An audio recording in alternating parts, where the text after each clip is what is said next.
Olá, pessoal. Bom dia, sejam todos muito bem-vindos a mais uma aula de óptica. Estamos no capítulo 1.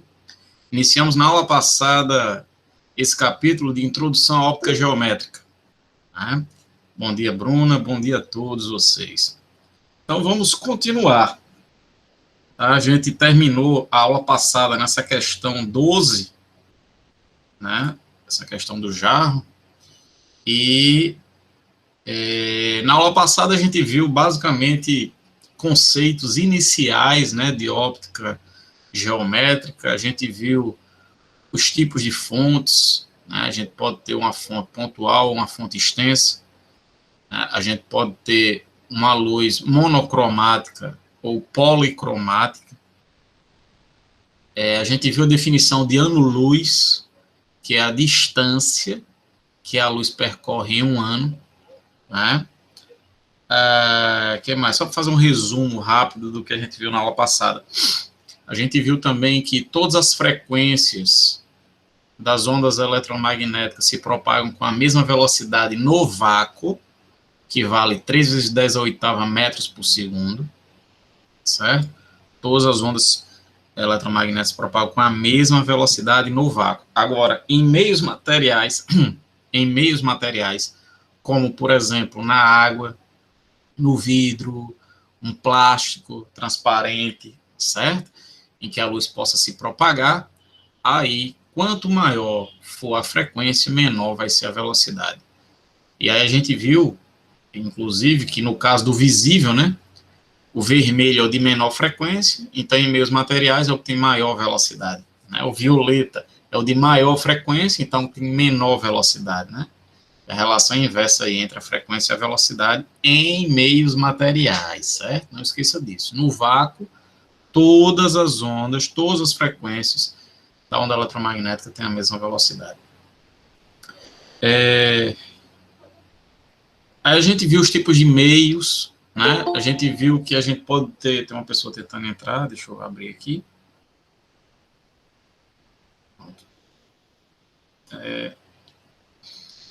Os tipos de meios, a gente viu que é um meio transparente, como é o caso do ar, certo? Em que os raios se propagam de maneira regular, né?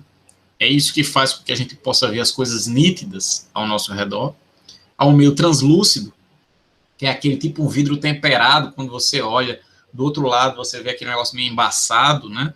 Porque como o vidro é cheio, esse vidro temperado é cheio de irregularidades, né? Ele acaba fazendo com que a propagação da luz não seja regular, né? Os raios chegam paralelos e eles ficam difusos, né?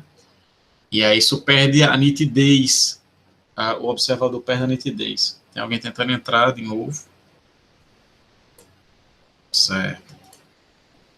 E o último meio que a gente discutiu foi o meio opaco, que é aquele em que os raios de luz incidem e eles bloqueiam, né, esses raios. Então, você não pode enxergar do outro lado de um objeto opaco, como no caso uma parede, né? Pois bem, então, vamos continuar fazendo alguns exercícios sobre isso. A gente fez a questão 12, né, essa questão do jarro, resposta à letra B. O jarro vai difundir grande parte da luz que recebe, porque sua superfície ela é cheia de irregularidades.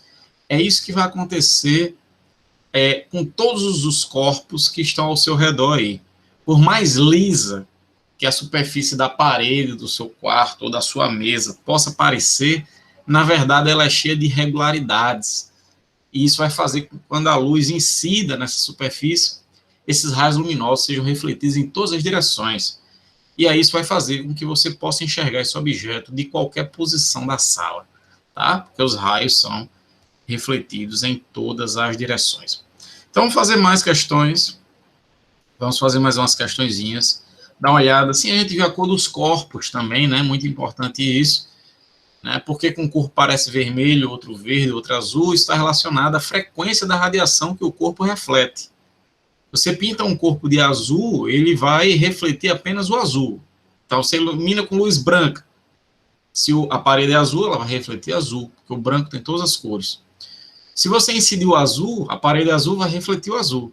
Mas se você incidir verde na parede azul, Aí ela vai absorver o verde, não vai refletir luz, porque ela só refletiria o azul, e aí a parede vai parecer escura, tá? Então, usando essas ideias que a gente aprendeu na aula passada, e que eu acabei de revisar aqui com vocês, dá uma olhada nessa questão 16. Veja aí o que vocês acham. Não é de marcar não, viu, pessoal? É para fazer cada uma, tá? Falando logo que tem gente que acaba tendo problemas dizendo letra A, letra B. Leia a questão, pelo amor de Deus.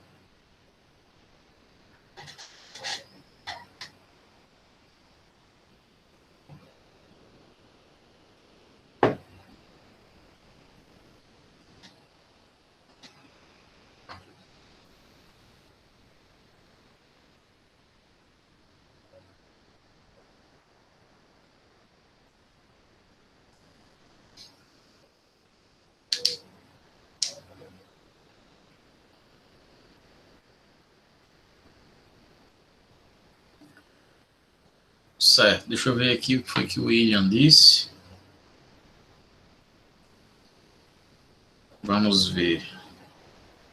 O William disse que na letra A ela aparece do mesmo jeito, na letra B toda vermelha e na letra C a bola preta com fundo azul. Vamos ver. Vamos lá, vamos fazer e ver se é isso mesmo. Vamos lá. Então, questão 16 diz assim: uma bandeira do Japão, o conhecido retângulo branco com o disco central vermelho, encontra-se distendida dentro de um quarto à prova de luz. Determine como se apresentará essa bandeira quando. Quando a gente iluminar a bandeira com luz branca. Quando a gente iluminar a bandeira com luz branca, aí a parte branca da bandeira vai refletir o branco e a parte vermelha vai refletir o vermelho. Ou seja, ela vai aparecer do jeito que está aí, do jeito que está aqui, certo? Não vai mudar nada, certo? Se deu branco, a parte branca reflete o branco e o vermelho vai refletir o vermelho que está contido na luz branca, certo? Tá claro isso? Se deu branco, vai aparecer do jeito que está. Agora, se você iluminar com luz vermelha, a parte branca reflete todas as cores. Então, a parte branca vai refletir o vermelho, certo? Então, a parte branca vai ficar vermelha. E o disco, que só reflete o vermelho, vai refletir o vermelho. Então, se todas as partes da bandeira vão refletir vermelho, ela vai parecer vermelha, certo? Ela vai ficar assim. A letra A é isso, ela fica do mesmo jeito. E na letra B a gente tem isso. Ela fica toda vermelha. Se eu iluminar com luz azul, aí a parte branca reflete o azul, então a parte branca vai ficar azul, e o disco vermelho só reflete o vermelho. Então vai ficar escuro, certo? Então você vai ter o retângulo azul e o disco escuro. Tá claro isso, pessoal? Tudo bem? Né? Foi isso que o William falou, né? Pois bem. Então vamos ver outra. Vamos ver outra questão. Dá uma olhada aí na questão do ITA, questão 17. Passa aí.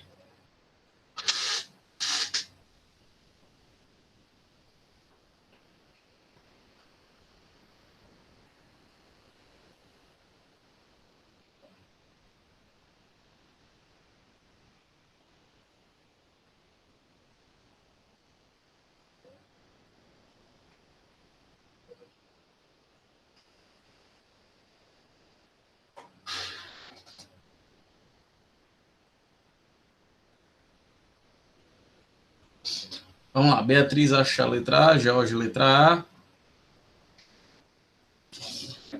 Vamos lá, vamos fazer. Então, questão do ITA, né? Quando vistas através de um filtro vermelho, as folhas verdes de uma árvore parecem como? Né? Então, o filtro vermelho, imagine, por exemplo, uma tira de plástico vermelha. Né? Essa tira, ela vai permitir a passagem da luz apenas na faixa do vermelho. Tá? Esse filtro vermelho, se você incidir luz branca, ele só deixa passar o vermelho. As outras frequências são bloqueadas. Então, quando você observa folhas verdes, né, se você incidir verde no filtro vermelho, olha, esse filtro só deixa passar o vermelho. Se está incidindo verde, ele vai ser bloqueado. E aí você não vai receber luz proveniente das folhas. Então elas vão parecer o quê? Escuras, pretas. Então, letra A. Beleza, pessoal? Tudo bem aí, todo mundo? Tranquilidade, né? Vamos fazer mais. Dá uma olhada aí na questão 19. Esses slides eu publiquei hoje lá no Google Sala de Aula, tá, pessoal? Então, de repente, qualquer coisa que eu passar aqui não der tempo para você copiar, se você quiser copiar, você pode abrir lá no Google Sala de Aula e pegar bonitinho lá. Luana acha que é a letra A, na 19. Emily também letra A. William, letra C. O que mais? João Paulo, letra C, né? Ok. Universidade Federal do Acre.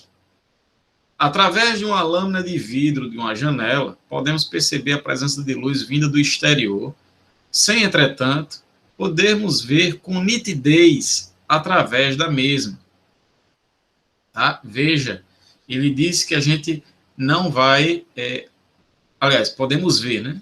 Não, sem, tá aqui, desculpa. Perceber a presença da luz vindo do exterior sem podermos ver com nitidez através da mesma. Então, isso aqui, ó, eu vou até sublinhar. Vou sublinhar aqui. Sem. Certo? Sem ver com nitidez.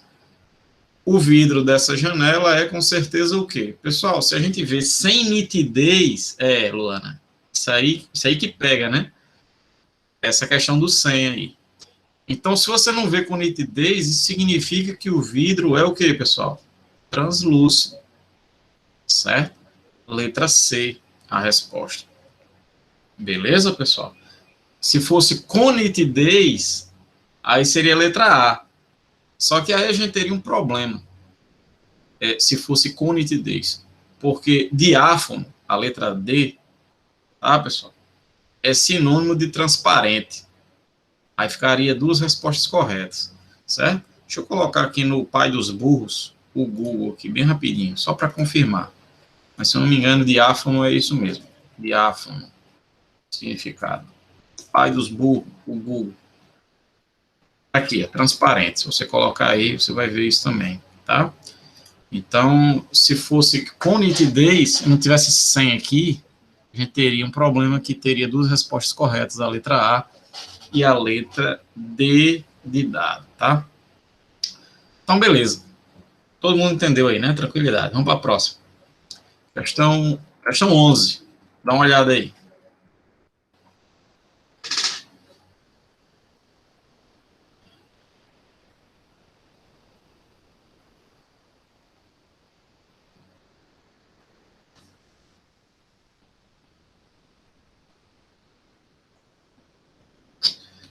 Tereza está perguntando, professor, e como é que seria para que a resposta fosse opaco na questão anterior? Aí seria se ele dissesse que você não conseguiria ver através do objeto. Tá? Você tem um corpo, e aí você coloca um meio opaco, um meio aqui, que ele não diz qual é, ele quer que você descubra qual é, e aí você não consegue enxergar através desse meio. Aí você ia dizer que ele é um meio opaco. Tá claro isso, Tereza? Tudo bem? Ok.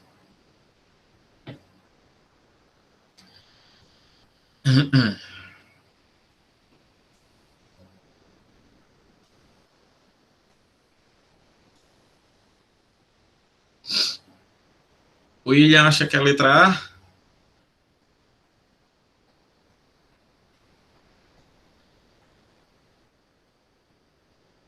Aí o pessoal vai, Emily, João Paulo, letra A também. Alguém acha outra alternativa?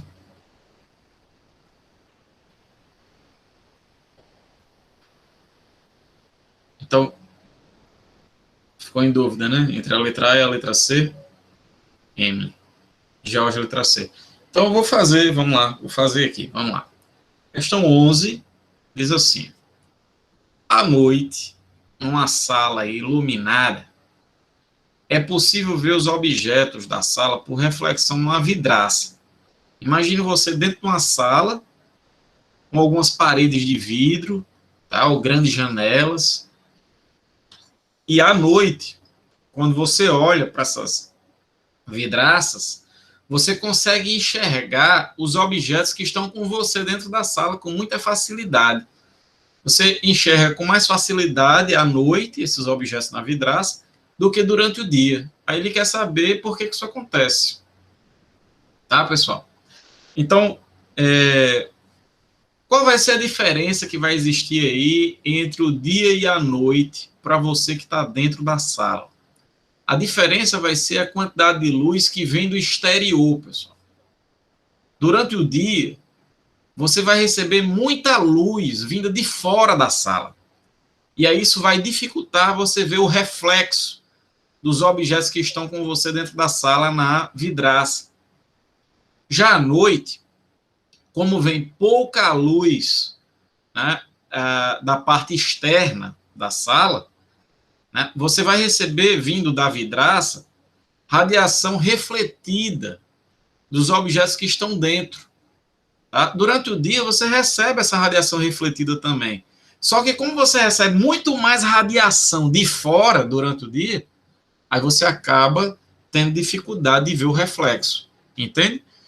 Então, resumindo, tanto durante o dia como durante a noite, a parte refletida é a mesma nas vidraças. O que vai mudar é a quantidade de luz que vem de fora. Quando vem muita luz de fora, que é o que acontece durante o dia, isso dificulta você ver as coisas, o reflexo das coisas na vidraça.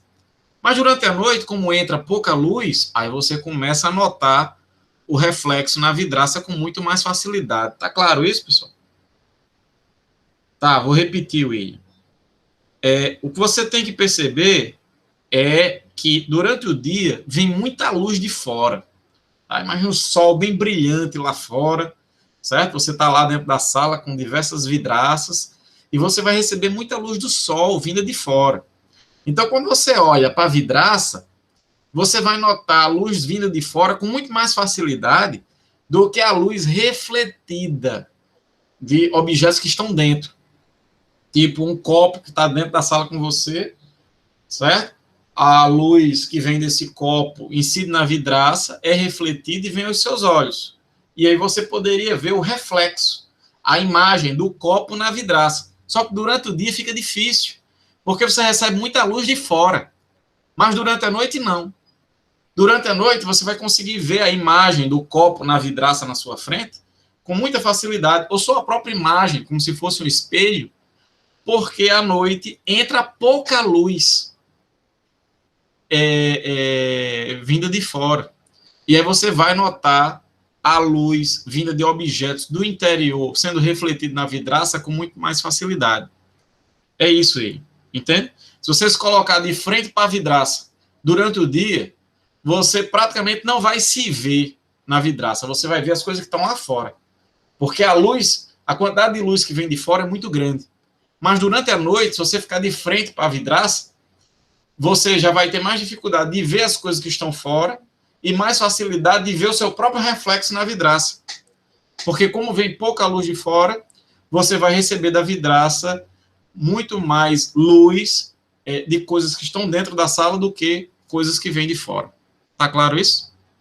É algo um pouco enrolado de explicar, mas eu espero que vocês tenham entendido. Tá? Então é por isso que a gente vai marcar a letra C. Tá? A gente vai dizer que à noite a parcela de luz que vem de fora diminui, que é o que ele diz aqui, ó, diminui a parcela de luz refratada.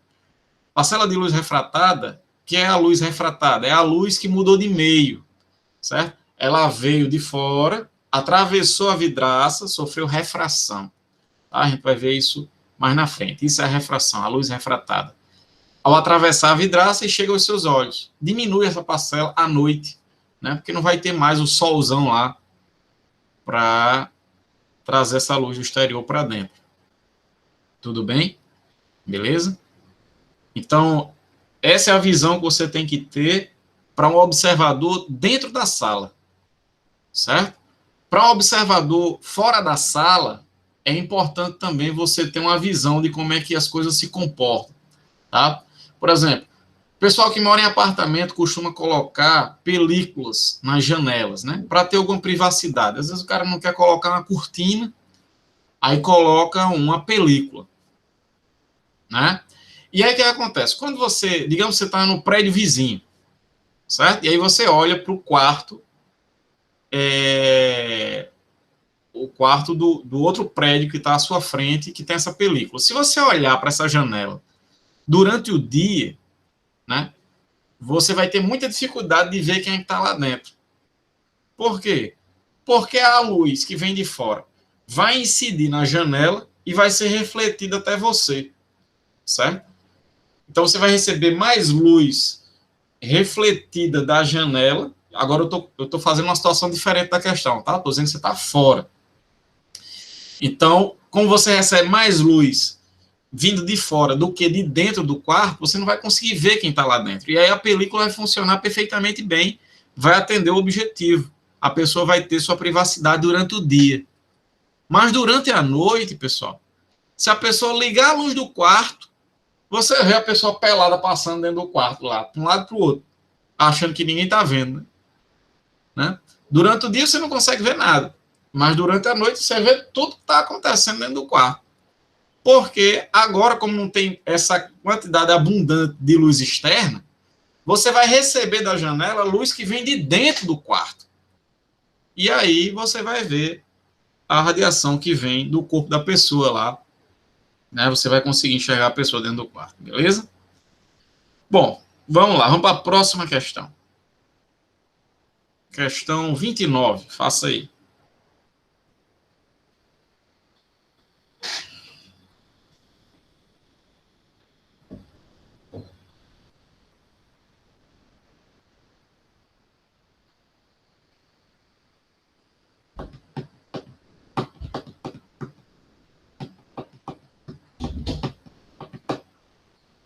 O William acha que é a letra C. Mais alguém? Luana, a letra C.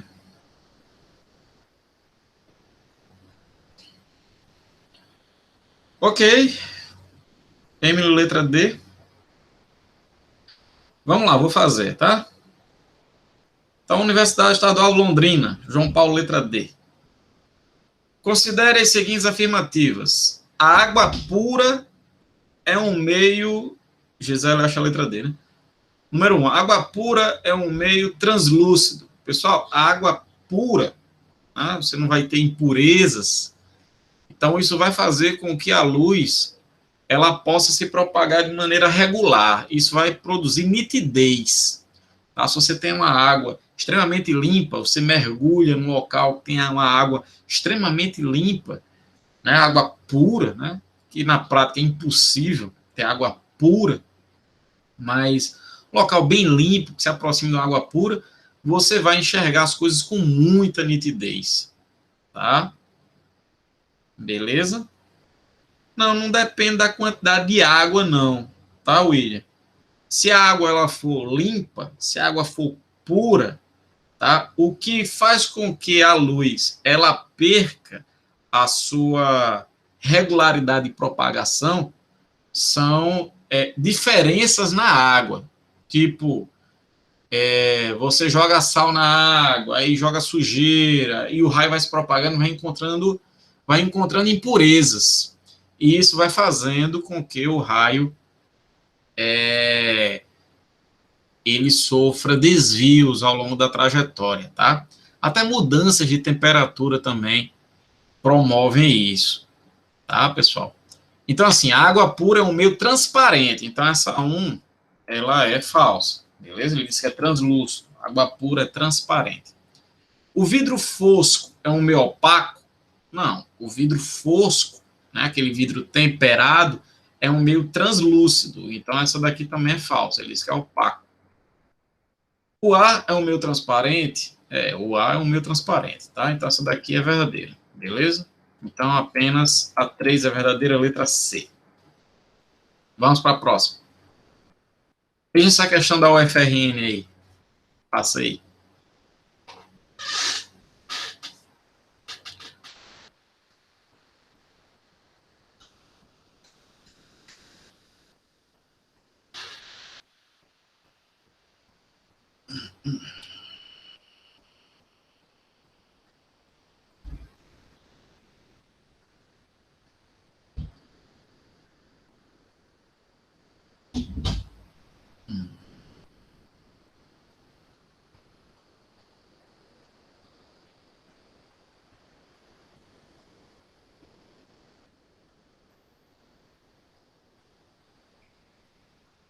Vamos lá. Deixa eu ver aqui o que vocês estão dizendo. Vamos lá. Laísa, Luana, Beatriz, George, Emily, William. Todo mundo letra B, né? Todo mundo letra B de bola. João Paulo também letra B de bola. Então vamos ver. Questão da Universidade Federal do Rio Grande do Norte. Diz assim: Ana Maria, modelo profissional, costuma fazer ensaios fotográficos e participar de desfiles de moda. Em trabalho recente, ela usou um vestido que apresentava cor vermelha quando iluminado pela luz do sol, tá? Que é uma luz branca, tá? Então a gente está iluminando com a luz branca, ele parece vermelho. Então a gente já sabe que o vestido é capaz de refletir o vermelho, tá? Então, Ana Maria irá desfilar novamente usando o mesmo vestido.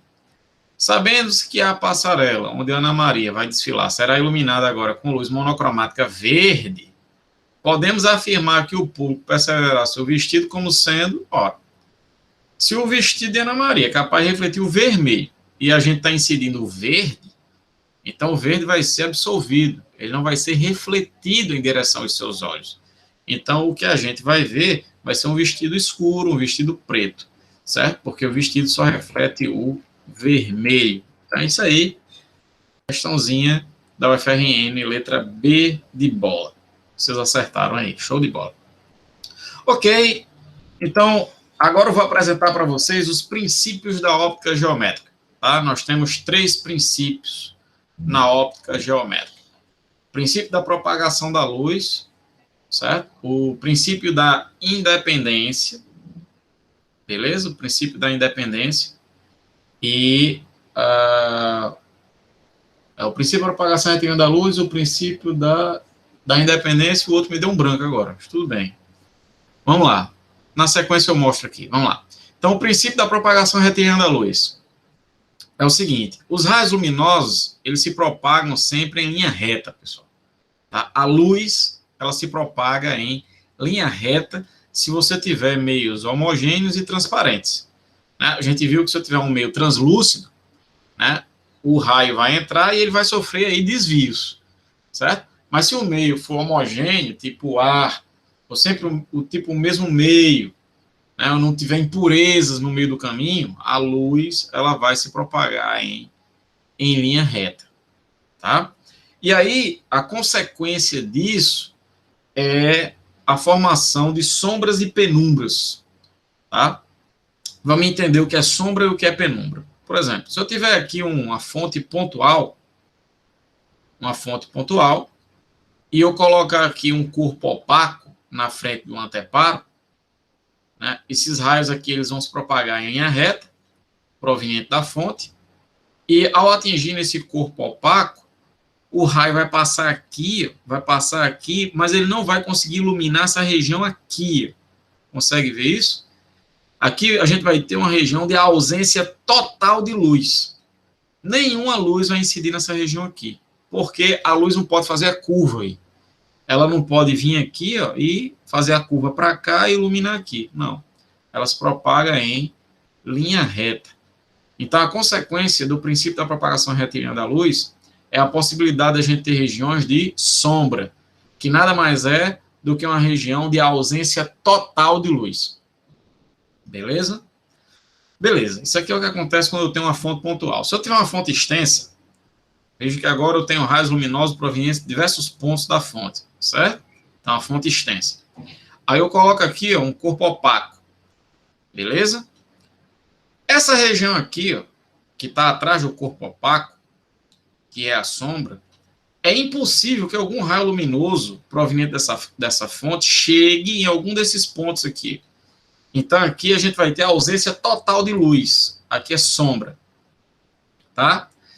Já esses pontos aqui, essa região aqui, tá? Vai ter pontos em que a fonte consegue iluminar, por exemplo, se eu traçar um raio daqui, deixa eu traçar aqui. Se eu pegar esse ponto aqui, certo? Esse ponto aqui. Esse ponto aqui. Vai ter pontos da fonte que a gente vai conseguir, faz de conta que isso aqui é uma reta, coordenação motora aqui, certo? Vai ter pontos da fonte que a gente vai conseguir iluminar esse ponto, mas vai ter pontos da fonte, se eu for tentar iluminar aquele ponto, ele vai acabar sendo bloqueado aqui, ó. Tá? Então, isso significa que essa região aqui é uma região de ausência parcial de luz. Esses pontos, eles são atingidos por raios luminosos de apenas partes da fonte. Outras partes não. Tá? Então, a gente vai ter uma ausência parcial de luz. Aqui não. Aqui é a ausência total, que é a sombra. A ausência parcial, penumbra. Tá? Então, a consequência do princípio da propagação retilínea da luz são sombras e penumbras. Tá? Se a gente tiver, perceba que se eu tiver uma fonte pontual, eu não posso ter penumbra, é só sombra. Tá? A penumbra só é formada se eu tiver uma fonte extensa, porque aí vai ser capaz de ter pontos aqui na penumbra que são iluminados por uma parte da fonte e outras partes não. Isso só é possível se a fonte for extensa. No caso da fonte pontual, né, os raios vêm de um único ponto. Então, vamos ver. Sim, o princípio que eu tinha esquecido de falar é esse, o princípio da reversibilidade. Tá? O que é o princípio da reversibilidade? Ela diz que o caminho da luz para ir é igual ao caminho da luz para voltar. Tá? Por exemplo, digamos que eu tenho aqui um espelho e eu tenho um laser aqui no ponto A e eu queira iluminar o ponto C incidindo o laser no espelho, certo? Então, eu incido o laser no espelho e ele é refletido chegando até o ponto C. Se eu quiser fazer o contrário, eu colocar o laser no ponto C para iluminar o ponto A incidindo no espelho, o caminho que a luz vai seguir para ir de A, bater no espelho e chegar até C é o mesmo que sair de C, incidir no espelho e chegar até A. Só muda o sentido de propagação, mas a trajetória é a mesma. Tá? Então, sempre entre dois pontos A e B, a luz, para ir de um ponto ao outro, segue o mesmo caminho para seguir do segundo ponto ao primeiro. Fazer o caminho inverso, certo? A trajetória é a mesma, isso é conhecido como princípio da reversibilidade. Eu dei esse exemplo aqui na reflexão, mas a gente poderia ter também na refração. Imagina um copo d'água. Eu emito aqui um laser do ponto A. Ele incide aqui na superfície da água e chega até o ponto C. Se eu colocar o laser no ponto C, ou seja, lá dentro do copo d'água, e quiser iluminar esse ponto A, o caminho que a luz vai seguir para chegar até o ponto A é exatamente o mesmo do que de A para C é igual a de C para A. Tá? Então, o caminho de ida é sempre igual ao caminho de volta, e isso é o princípio da reversibilidade da luz. Tá? A consequência disso é que se, por exemplo, você pega um táxi ou um Uber, e aí você senta no banco de trás do carro e você consegue olhar os olhos do motorista no retrovisor.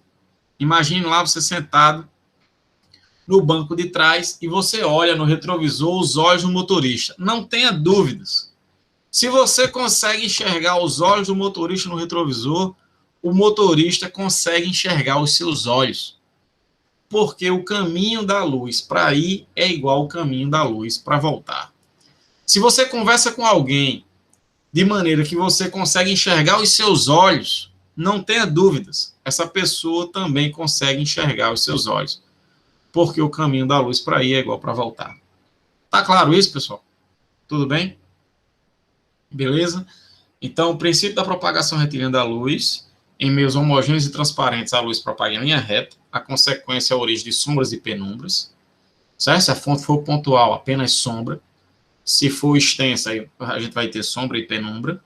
O segundo princípio, o princípio da reversibilidade, o caminho da luz para ir é igual para voltar. E o terceiro princípio, o princípio da independência, que a gente já viu esse princípio para as ondas em geral, né? Esse princípio é válido para qualquer tipo de onda, que diz que quando as ondas se cruzam, elas continuam se propagando como se nada tivesse acontecido, né?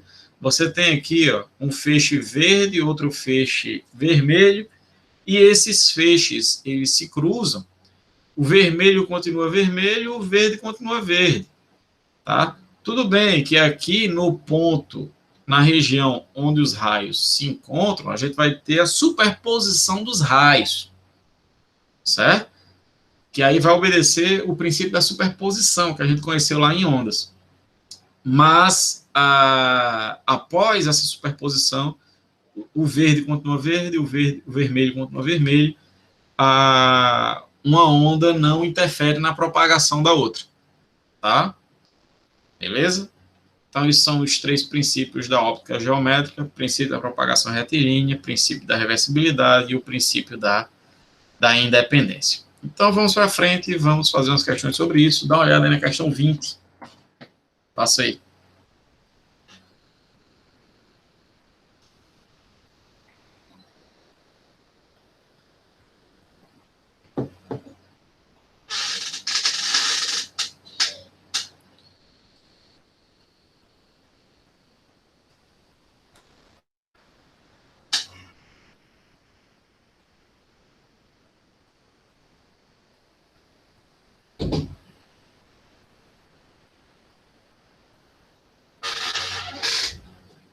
Emily, letra C. Laísa, letra C.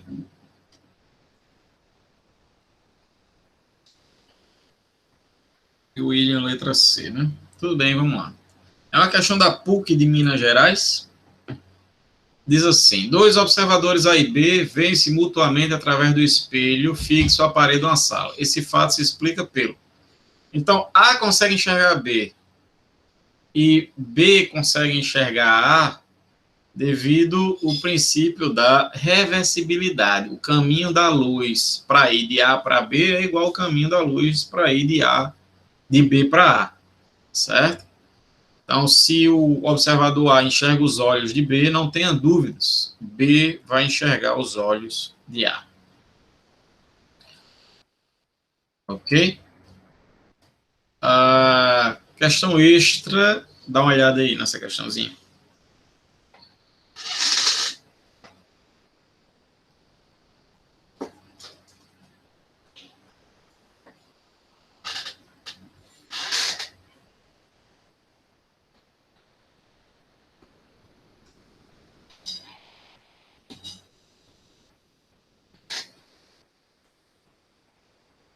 Luana, letra E. Beatriz, letra E. Emily, letra E. João Paulo, letra E. Vamos lá.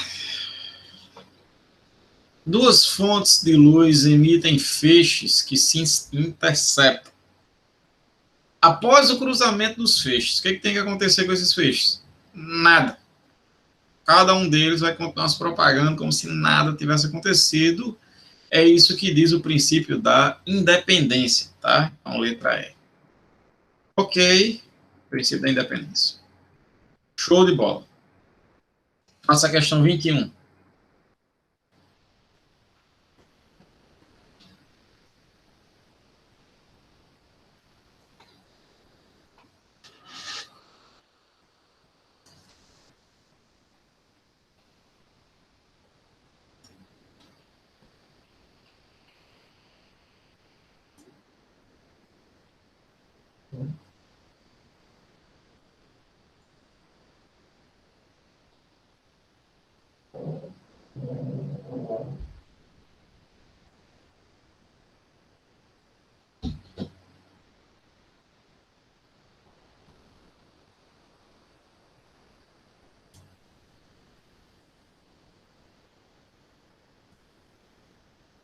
Emily, letra A. Luana, letra A. João Paulo, letra A.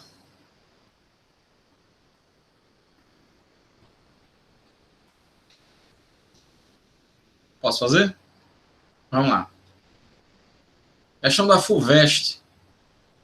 Num dia sem nuvens, ao meio-dia, a sombra projetada no chão de uma esfera de 1 centímetro de diâmetro é bem nítida se ela estiver a 10 centímetros do chão. você pega essa esferinha e deixa bem próximo do chão, você vai ver a sombra bem nítida. Entretanto, se a esfera estiver a 200 centímetros, 2 metros do chão, sua sombra é pouco nítida, né? É muito pouco nítida.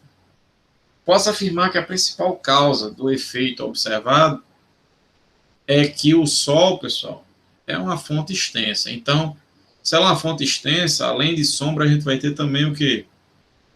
A gente vai ter penumbra, né? Então, à medida que você vai afastando a esfera, você vai diminuindo a região de sombra e aumentando a região de penumbra. Tá? Você vai deixando a sombra, você vai diminuindo a quantidade de sombra que você tem, você pode até zerar a quantidade de sombra, ter só penumbra, né? Então, é por isso que o Sol é uma fonte extensa, tá? Dá uma olhada na 24. Faça aí, 24. Agora você vai precisar fazer uma continha aí.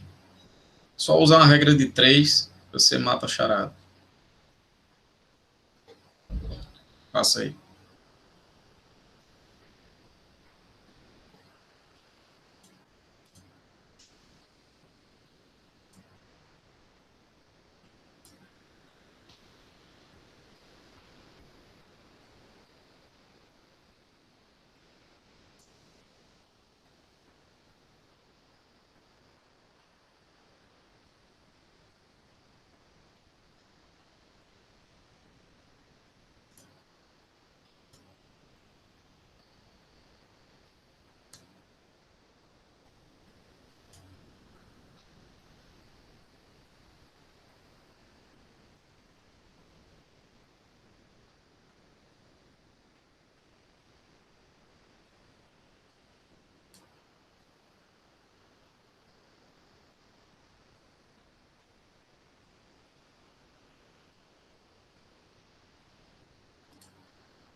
Alguém já fez aí?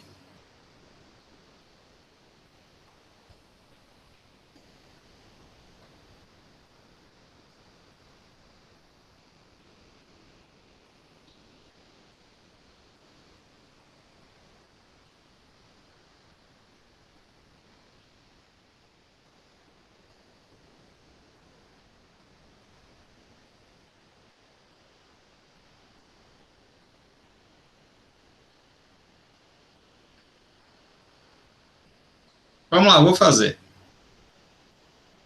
João Paulo acha que é a letra B de bola.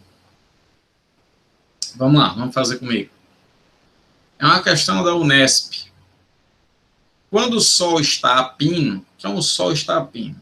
É aquele Sol do meio-dia, em que o Sol está exatamente sobre a sua cabeça, certo? Está exatamente acima de você. Uma menina coloca um lápis de 7 vezes 10 a menos 3 metros de diâmetro paralelamente ao solo e observa a sombra por ele formada pela luz do sol. Ela nota que a sombra do lápis é bem nítida quando ele está próximo ao solo. Mas à medida que vai levantando o lápis, a sombra perde a nitidez até desaparecer, restando apenas a penumbra. Sabendo que o diâmetro do Sol é de 14 vezes 10 a oitava metros, e a distância do Sol à Terra é de 15 vezes 10 a 10 metros, posso afirmar que a sombra desaparece quando a altura do lápis em relação ao solo é de... Pessoal, é o seguinte, você vai pegar um lápis, tá meio-dia, você coloca o lápis assim, ó, o sol vai iluminar o lápis e vai ser projetado no solo uma sombra, certo? Essa sombra é bem nítida quando o lápis está bem próximo do solo. Quando você vai subindo o lápis, afastando o lápis do solo, afastando, a sombra vai diminuindo. Ele quer saber o seguinte, posso afirmar que a sombra desaparece quando a altura do lápis em relação ao solo é. Então, qual a altura do lápis em relação ao solo para que a sombra desapareça? A sombra vai tender a desaparecer quando essa sombra tender a um único ponto. Tá? Quando o lápis está bem próximo do solo, essa sombra tem uma certa largura. Aí você vai afastando o lápis, a sombra que tem uma certa largura, ela vai diminuindo. Diminuindo, até que ela tende a um único ponto de espessura. Tá? Essa é a situação em que a sombra tende a desaparecer. Então, a gente pode fazer uma figurinha assim. Aqui a sombra ela vai tender no solo aqui a um pontinho. Aqui é o diâmetro do lápis, certo? E aqui é o diâmetro do sol. A gente vai ter um triângulo aqui, esse triângulo grande, esse triângulo pequeno, de forma que quando a gente tem assim um triângulo dentro do outro, pessoal, tá? Esses triângulos, eles vão ser proporcionais, tá? E a gente vai poder dizer que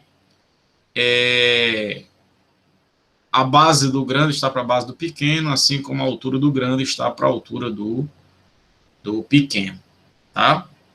Então, eu vou usar isso. Então, o diâmetro do Sol, que é a base do triângulo grande aqui, está para a base do pequeno, que é o diâmetro do lápis, é igual à altura do triângulo grande, que é a distância do Sol até a Terra, dividido pela altura do triângulo pequeno, que é a distância do lápis até a Terra, que é o que eu quero saber. Eu quero saber isso. Qual é a altura do lápis em relação ao solo. Beleza? Então, é só substituir os valores agora. O diâmetro do Sol está aqui, ó, 14 vezes 10 à oitava. O diâmetro do lápis, ele deu aqui, ó, 7 vezes 10 a menos 3. Distância do Sol até a Terra, está aqui, 15 vezes 10 a 10. E eu quero a altura do lápis ao solo. Beleza? Pronto, aí vamos fazer a continha aqui. Ó, eu posso simplificar aqui esse 14 com 7, né? Vai ficar 2 aqui. Certo? E 10 à oitava dividido por 10 a menos 3, como uma divisão, é só subtrair os expoentes. Você repete a base 10, subtrai os expoentes. Vai ficar 8 menos 3. É 8 mais 3. Vai ficar 10 a 11. Vai ficar aqui 2 vezes 10 a 11 é igual a 15 vezes 10 a 10 dividido por x sobre L. Aí você pega o x sobre L, está dividindo, passa multiplicando. E esse 2 vezes 10 a 11, você passa aqui para baixo, certo? Na divisão. Aí 15 dividido por 2 vai dar 7,5. E 10 a 10 dividido por 10 a 11 vai dar 10 a menos 1, né? Que você vai subtrair. 10 menos 11 dá menos 1. Então fica 7,5 vezes 10 a menos 1, que é 0,75 metros, letra C. Beleza? Então, nesse tipo de problema, pessoal, a saída é vocês construírem um esquema como esse. Tá? Esses dois triângulos. O triângulo que vai ter o diâmetro do Sol aqui como base, e a altura é a distância do Sol à Terra. E o outro triângulo, que é esse daqui, ó, é o diâmetro do lápis e a altura do lápis em relação ao solo. Como você tem um triângulo dentro do outro, esse triângulo aqui, ele está dentro desse daqui, eles vão ter ângulos iguais, a gente diz que esses triângulos são semelhantes. Tá? Os seus lados são proporcionais. E aí você pode aplicar a semelhança de triângulo. Beleza? A base do grande está para a base do pequeno, assim como a altura do grande está para a altura do pequeno. Ok? Posso passar? Vamos lá. Ok. Vamos falar agora com você sobre as fases da Lua.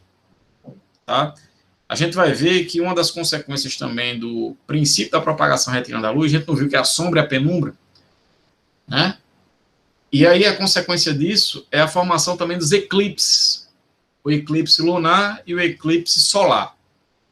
Só que para a gente entender os eclipses, primeiro a gente precisa falar das fases da Lua. tá?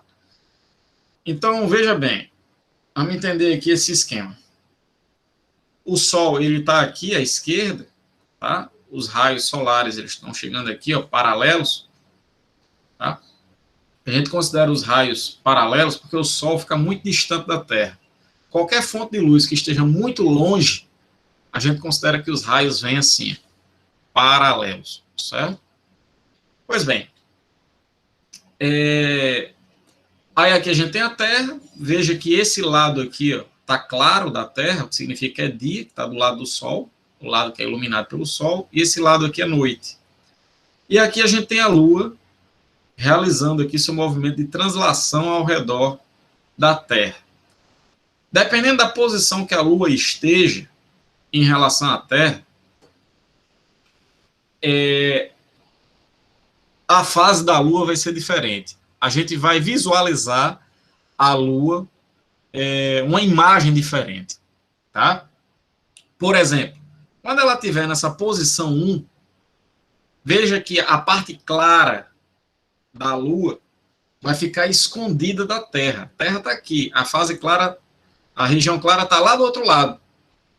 A gente vai ver só a região escura, tá? O que a gente vai ver é isso aqui, ó, número 1.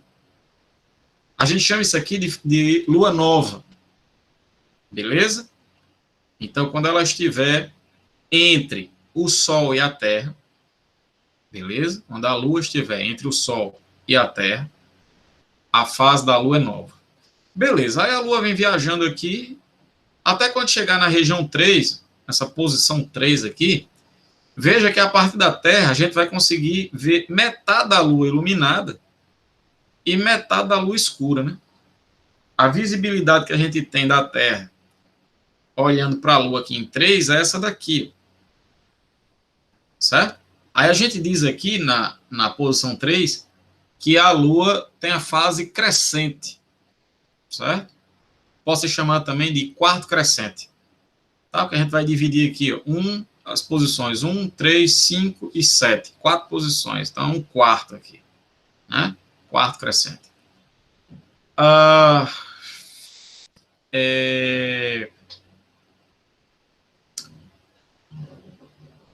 Uma coisa para facilitar a vida de vocês, que a gente vai ver quando chegar lá na posição 7, ela vai estar metade iluminada também, só que vai ser o outro lado, que a gente vai visualizar na posição 7, certo? E lá vai ser decrescente, tá? Por que decrescente? E aqui crescente. Aqui é crescente porque ela está indo de nova para essa região aqui, ó, que é chamada de cheia, que a gente vê toda a Lua iluminada. Já aqui decrescente, porque a gente está indo de cheia para nova, certo? E como, ao olhar essas figuras aqui, ó, 3 e 7, você vai matar a charada se é crescente ou decrescente, sem precisar olhar para esse esquema aqui. Né? Como é que você sabe, o 3, será que é crescente ou decrescente? Sem olhar para esse esquema. Bom, veja que o 3, ele lembra aqui a letra C. C, de crescente. Né? Enquanto que o 7 é uma forma mnemônica, pessoal, para você lembrar, certo? Enquanto que o 7 lembra um D. Consegue ver isso? A face iluminada, lembra um D. Então é decrescente, certo? Para facilitar aí, lembrar isso. Agora, só um detalhe que eu queria chamar a atenção, é que isso aqui que eu estou dizendo, ele é válido para observadores no hemisfério sul da Terra. Para quem está no hemisfério sul, é que vê assim, a Lua com essa aparência crescente e com essa aparência aqui decrescente, tá? Ou minguante, tá? Para quem está no hemisfério norte, é o contrário, você troca, tá? Para o hemisfério norte, isso aqui vai ser minguante, né? Decrescente, e isso aqui vai ser crescente, a fase da Lua crescente. Beleza, pessoal? Tudo bem. Tudo bem. Então, já que a gente já sabe as fases da Lua, vamos ver agora os eclipses. Vamos lá. Então, primeiro o eclipse solar. Tá? O que é o eclipse solar? A palavra eclipse significa ocultar, tá? Então, eclipse solar significa ocultar o Sol. o Sol vai estar escondido, ele vai estar oculto. E quem é que vai esconder o Sol da Terra? É a Lua. O eclipse solar ele vai ocorrer quando a Lua estiver exatamente alinhada aqui, ó, na mesma linha que passa entre a Terra e o Sol. E ela estiver entre a Terra e o Sol. Beleza? O que vai acontecer? Os raios solares vão incidir na Lua. A Lua, por ser um corpo opaco, vai formar aqui um cone de sombra, tá? Uma região onde raios solares não atingem, essa região aqui é sombra total. E esse cone de sombra, quando é projetado na Terra, alguém que estiver nessa região 1 não vai conseguir enxergar o Sol. Tá? Ele vai, se ele estiver nessa região aqui, tem alguém arrastando móveis aqui. Se alguém estiver nessa região aqui da Terra, ele não vai conseguir enxergar o Sol. Vai ocorrer para ele um eclipse solar total. Tá? Na região 1, ele tem um eclipse solar total, que é um evento assim incrível. Né? Eu não sei se alguém aí já teve a experiência de visualizar um eclipse solar total. Tipo, você vai andando no meio da rua, meio-dia, tudo muito claro, e aí, de repente, tudo começa a ficar escuro, como se fosse noite. E fica assim por alguns minutos, enquanto a Lua está bloqueando os raios solares. Aí você olha para cima e você vê a Lua entrando na frente do Sol, até que ela tapa, ela bloqueia completamente os raios solares. Tá? Então, isso dura algum tempo, alguns minutos, enquanto a Lua está lá transladando, até sair de frente do Sol e aí voltar ao normal, a incidência solar, certo? Já nessa região 2 aqui, ó, não é uma região de sombra, é uma região de penumbra. Tá? A Lua vai bloquear parte da luz do Sol, por exemplo. A luz do Sol que vem daqui, ó, não consegue passar pela Lua e atingir aqui, ela bloqueia a luz que vem daqui. Mas a luz que vem daqui do Sol passa e atinge essa região. Então, aqui é uma ausência parcial de luz, essa região aqui. Então, quem está aqui vê um eclipse solar parcial. Ele vê parte do Sol, mas não consegue ver outra parte. Tá? E nessa região 3, que é dia, né, não há eclipse solar. Tá? Não é observado o eclipse solar, que ele vê raios solares vindos de todas as partes do Sol. Beleza? Então, eu queria chamar a atenção aqui o seguinte. Primeira coisa, para ocorrer o eclipse solar, é necessário que a Lua ela seja nova. Porque veja que a face brilhante da Lua é essa daqui. Deixa eu dividir aqui a Lua. Lua. Tá? A face brilhante, que está brilhando, botar um B aqui. A face brilhante da Lua é essa, está refletindo a luz solar, está sendo exposta à luz solar. A face escura é que está voltada para a Terra. Então, aqui, a fase da Lua é nova. A Lua aqui é nova. Tá? Então, o eclipse solar ele pode ocorrer quando a Lua é nova. Outra coisa, o eclipse solar, óbvio, ele só vai poder ser observado por alguém que está na face da Terra, que é dia. Quem está lá do outro lado, nessa região aqui, que é noite, né, não vai conseguir enxergar isso aqui, certo? Porque está lá do outro lado da Terra. Beleza? Então, o eclipse solar só pode ser observado por quem está na face da Terra, que é dia. Beleza, vamos para frente. Esse é eclipse solar. Tá? Aqui eu mostrei para vocês o eclipse solar total, em que o cone de sombra da Lua está sendo projetado sobre a Terra. Mas pode acontecer uma situação assim. Veja que o Sol agora está aqui, a Terra está aqui, a Lua no meio, né? Eclipse solar de novo. Mas o cone de sombra da Lua não chega a ser projetado na Terra. O cone de sombra da Lua só vem até aqui, ó, está o meu mouse. Tá? Aí, quem estiver nessa região aqui vai observar o que a gente chama de eclipse solar anular. É um eclipse solar parcial. Você vai conseguir enxergar a coroa do Sol aqui, ó, só as extremidades, e a Lua aqui no meio. Tá?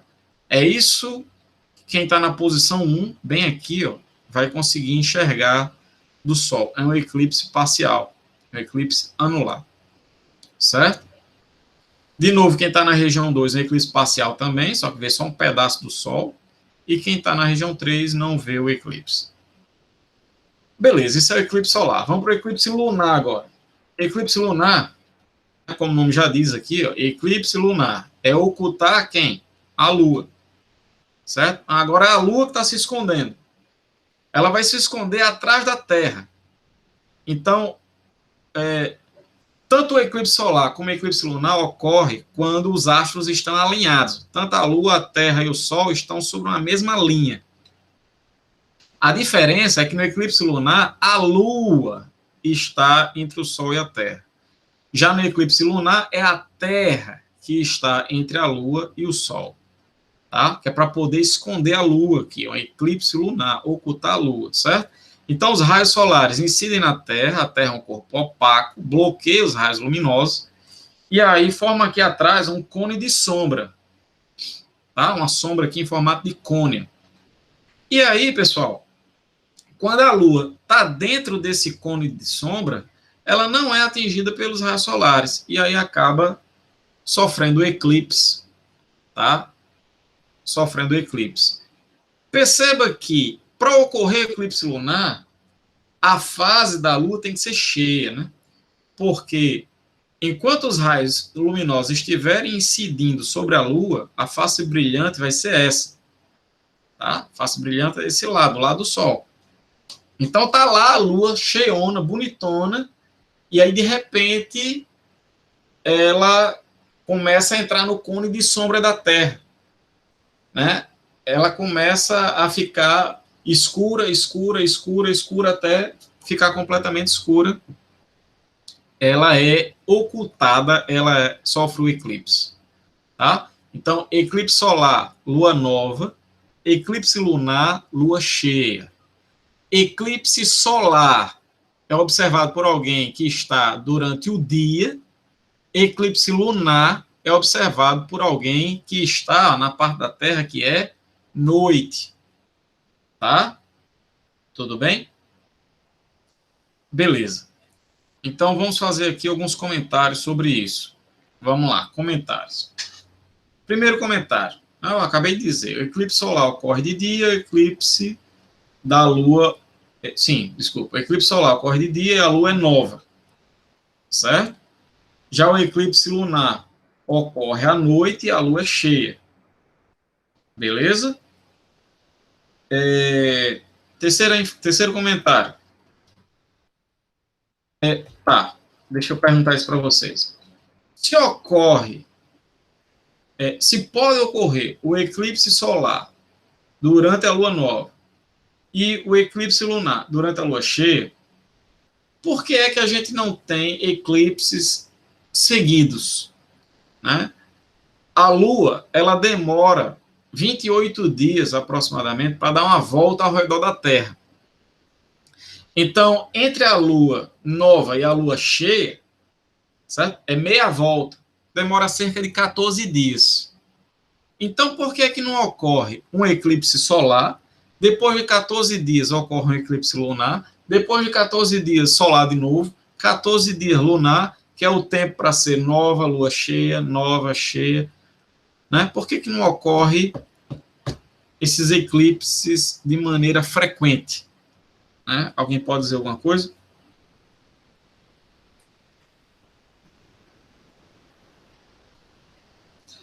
Laísa disse que é por causa do alinhamento da Terra. Para mim é esse. Me explique melhor. Se os eclipses não estão ocorrendo, óbvio que não está ocorrendo o alinhamento entre os astros, né? Mas aí, por que não está ocorrendo esse alinhamento? Por que não está ocorrendo o alinhamento? O que está acontecendo?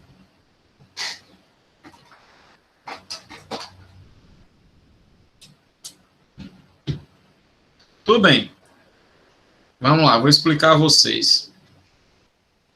Vou tentar explicar aqui, é meio complicado explicar assim distante, mas vou tentar. Olha, Imagine que esse lápis aqui seja o Sol, certo? Imagine que esse lápis aqui, a cabeça desse lápis aqui, ó, seja o Sol.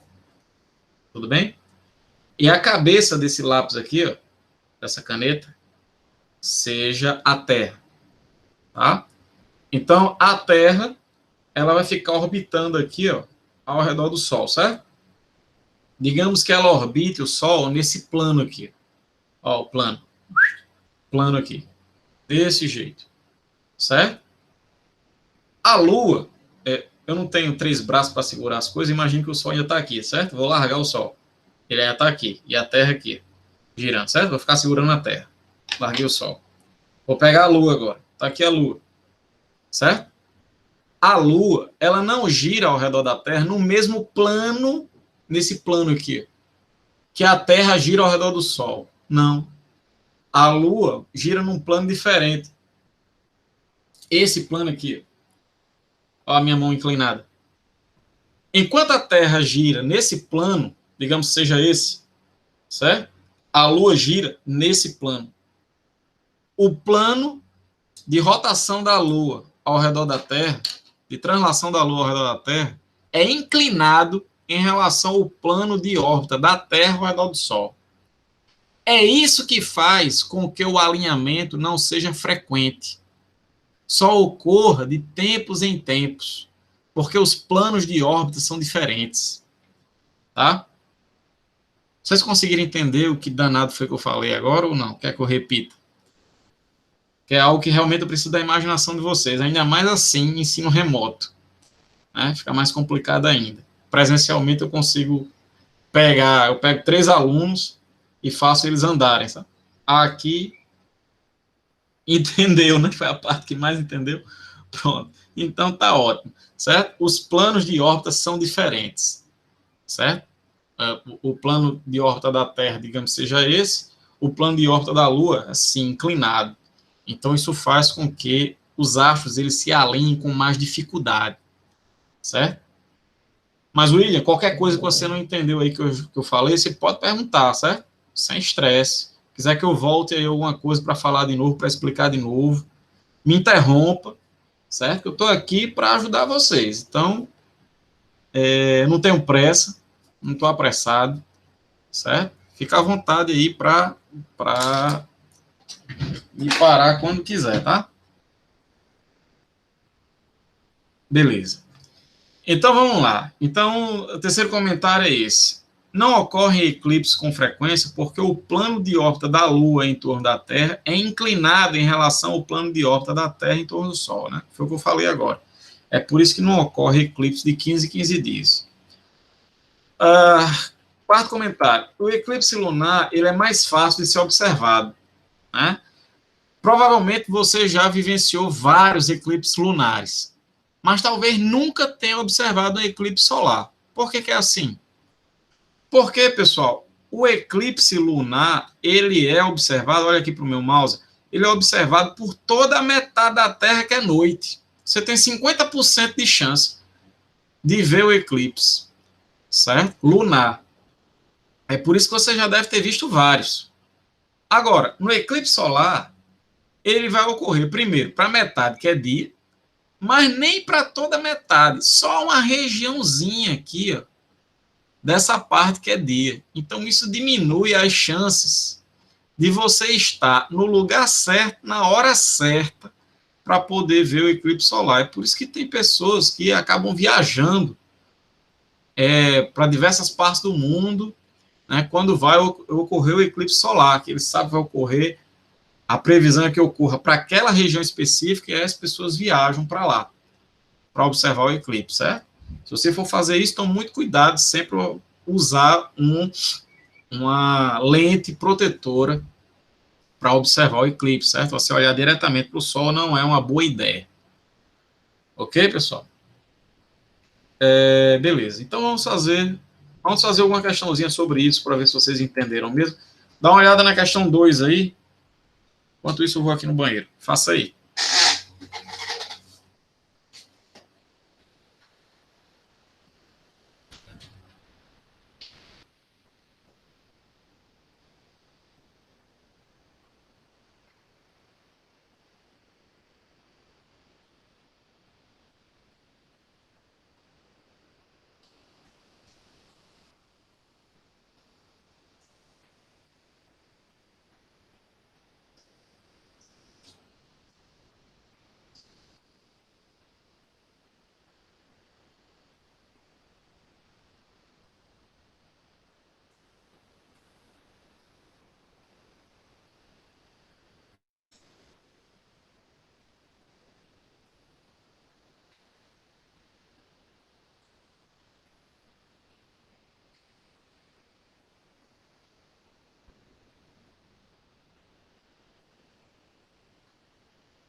E aí, fizeram a questão 2, letra A? Laísa, letra A. Emily, letra A. William, conseguiu fazer, não? George. Cés Gran Rio, George, letra A. Ok, questão do Rio de Janeiro. A figura abaixo está fora de escala e reproduz, porém, corretamente os aspectos qualitativos da geometria do sistema Terra, Lua, Sol durante o eclipse anular do Sol. Certo? Que veja que a gente tem aqui uma situação, como eu tinha mostrado para vocês, em que o cone de sombra da Lua não é projetado sobre a Terra. O cone só vem até aqui. Então, quem tiver aqui vai conseguir ver a coroa. Só a coroazinha do Sol, só os extremos. Certo? É o eclipse anular aqui, na região 1. Qual das opções abaixo melhor representa a situação aparente do Sol e da Lua para observadores situados, respectivamente, nas zonas 1, 2 e 3 da Terra? Então, nessa região aqui, nessa e nessa. Então, na região 1, você vai ver só a coroa com a Lua no meio. Puf! Certo? É algo como diz a letra A e a letra E. Certo? A Lua aqui no meio e você vê a coroa do Sol. Na região 2, vai ter um eclipse parcial do Sol. Você vai ver só uma parte do Sol. É algo desse tipo aqui. A Lua vai ficar na frente do Sol aqui, de maneira a bloquear a visibilidade de apenas uma parte dele. Certo? E na região 3 não tem eclipse.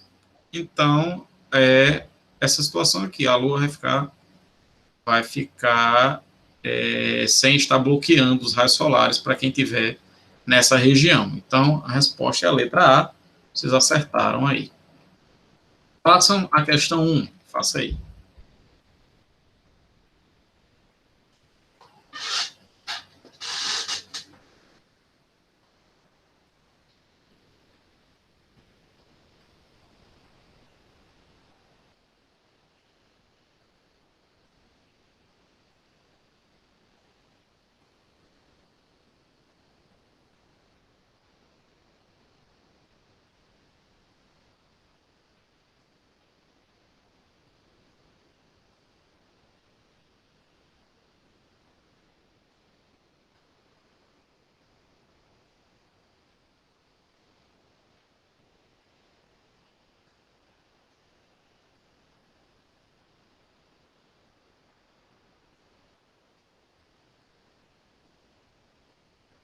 William, letra A.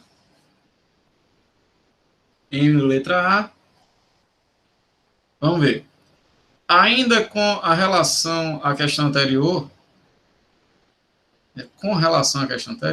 durante um eclipse solar, um observador no interior do cone da sombra da Lua percebe.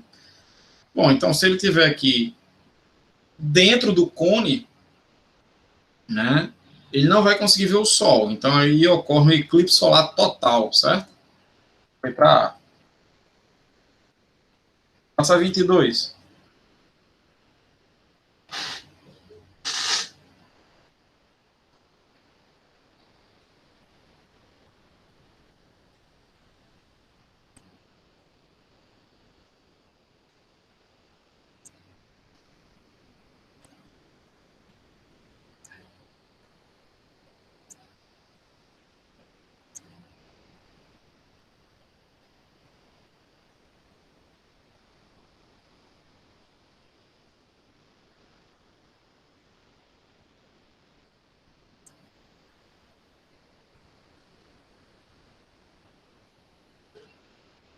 Alguém aí acha que a letra E, que é a Luana?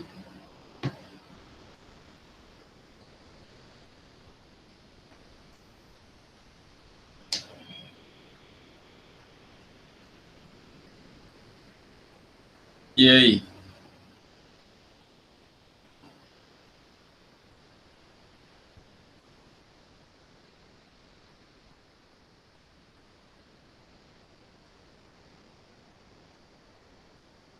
Posso fazer?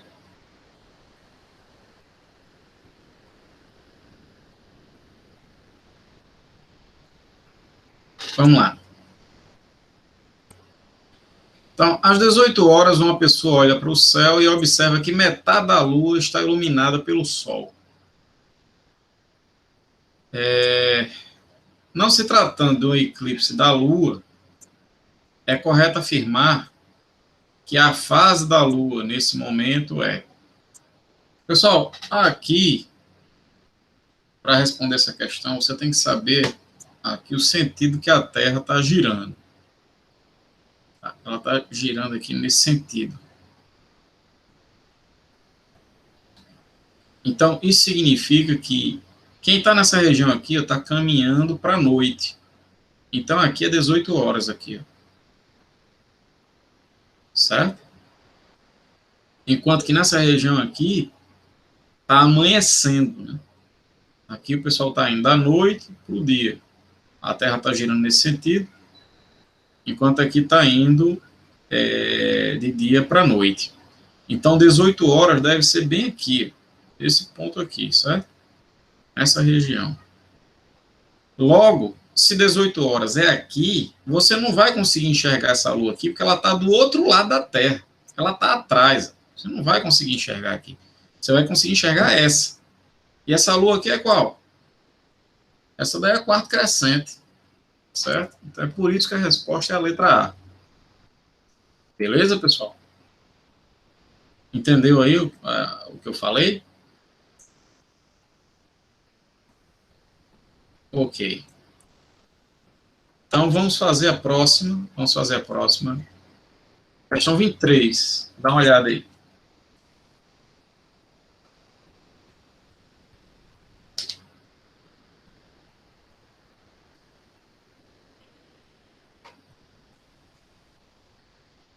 Saideira de hoje.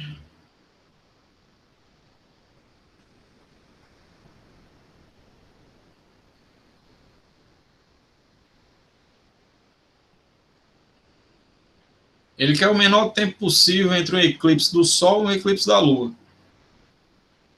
E aí? Laís acha que é a letra A. Emily acha que é a letra D.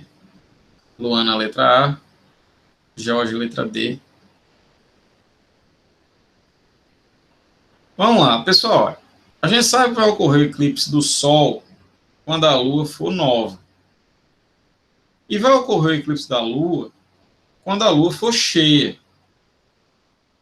E entre a Lua cheia e a Lua nova é metade de um mês. Tá? O tempo para a Lua dar uma volta ao redor da Terra é o que a gente define como um mês. Então, para dar meia volta, que é da Lua cheia para a Lua nova, é metade de um mês, que é cerca de 2 semanas. Tá? Então, o menor tempo possível seria esse, letra D, de dado, para a Lua dar meia volta ao redor da Terra. Beleza? Show! Então, pessoal, por hoje é isso. Na próxima aula a gente finaliza o capítulo 1 e talvez já entre no capítulo 2. Tá? Então, agradeço a vocês pela paciência e espero que a aula tenha sido proveitosa. Um abraço para vocês e até a próxima aula. Valeu!